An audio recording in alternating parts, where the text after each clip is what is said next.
All right, let's jump right in. We're going to talk about a really specific and, honestly, a really powerful feeling today. It's that ambition that starts to bubble up when you're in a supporting role, but you just know you've got the skills to be number one. It's what we're calling the ambitious number two's dilemma. Come on, be honest with yourself for a sec. Have you ever been sitting there, maybe in a meeting, listening to your leader, and that thought just flashes across your mind? I could do this better. It's a way more common feeling than you might think, and it's exactly what we're going to break down. And this, right here, is the most important thing to get from the very start. That little thought, it isn't just a passing moment of frustration. Nope, it's a seed. And just like any seed, if you let it get planted in the wrong soil, man, it can grow into something you never, ever intended. So this is the heart of the issue, the #2's dilemma.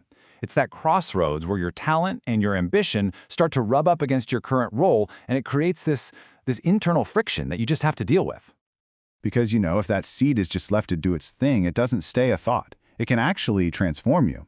You might start out as a totally supportive team member, but before you know it, you've become a secret critic, then an outright competitor.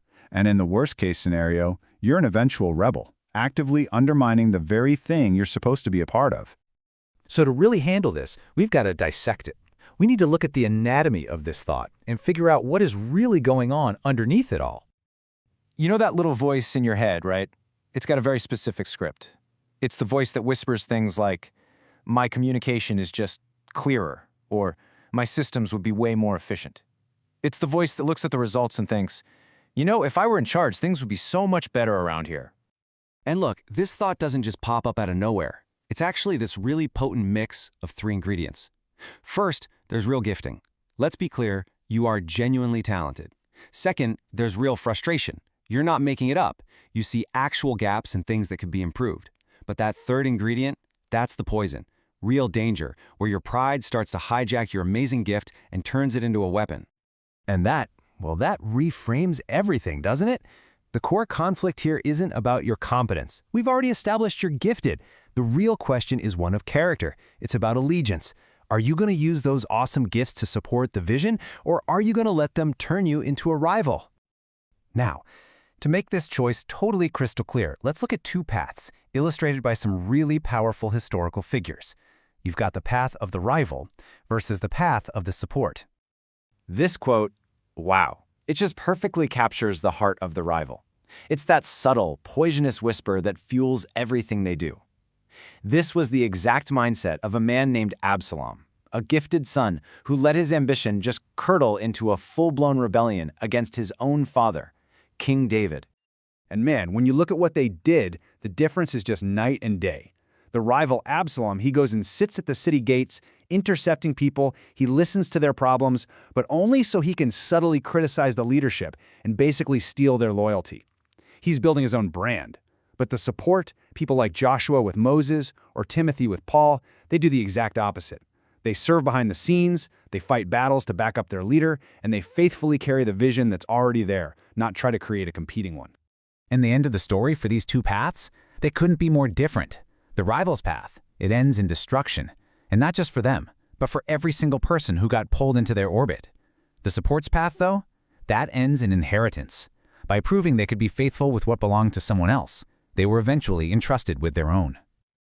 Okay, so that's the diagnosis and the warning. Now for the really practical part. What do you actually do? Here's a 5-step playbook for confronting that thought and choosing the path of the support. These are 5 direct, totally actionable steps. First, you got to confess it. Secrecy gives that thought power, so bring it into the light. Second, reframe your entire mission. Third, you have to refuse that poison of comparison, especially when people try to flatter you. Fourth, channel your great ideas as helpful input, not as a hostile takeover. And fifth, and this is so important, you have to cultivate honor. Actively wish your leader well, especially in private. That protects your own heart more than anything. Now let's zoom in on step 2 for a second, because this is probably the most important mental shift you can possibly make. You have to change the main question you're asking yourself. You've got to stop asking, how would I run this? That question automatically puts you in the driver's seat. Instead, start asking, how do I make what they're building flourish? See the difference? This makes you a co-laborer, not a competitor. So when it all comes down to it, this whole thing is about changing your internal monologue. It's about taking that old critical script that's been playing in your head and replacing it with a new one that's rooted in loyalty and faithfulness. So here's the first truth you can start telling yourself. My gifts are not given to compete with my leader, but to strengthen the mission they're leading. Your gifts have a purpose, and that purpose is to build up the entire team, not to create divisions or prove that you're somehow superior. And this speaks right to that ambition. Look, it is okay to want to be a leader one day, but this affirmation puts that promotion in the right hands.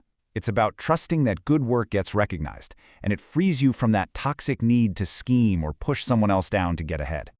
And finally, this one is a complete game changer. It reframes your entire situation. Being a number 2 isn't a prison sentence. It's not your punishment. It's a test. It's the training ground where your character is being forged, proving that you can be trusted with more down the road. So, as we wrap this up, it all boils down to this one single question. I want you to take a hard look at your ambition, at that little seed of a thought. Is the energy it creates being channeled to build up the people and the mission around you, or is it slowly, maybe even quietly, tearing things down? The choice and the outcome is all yours.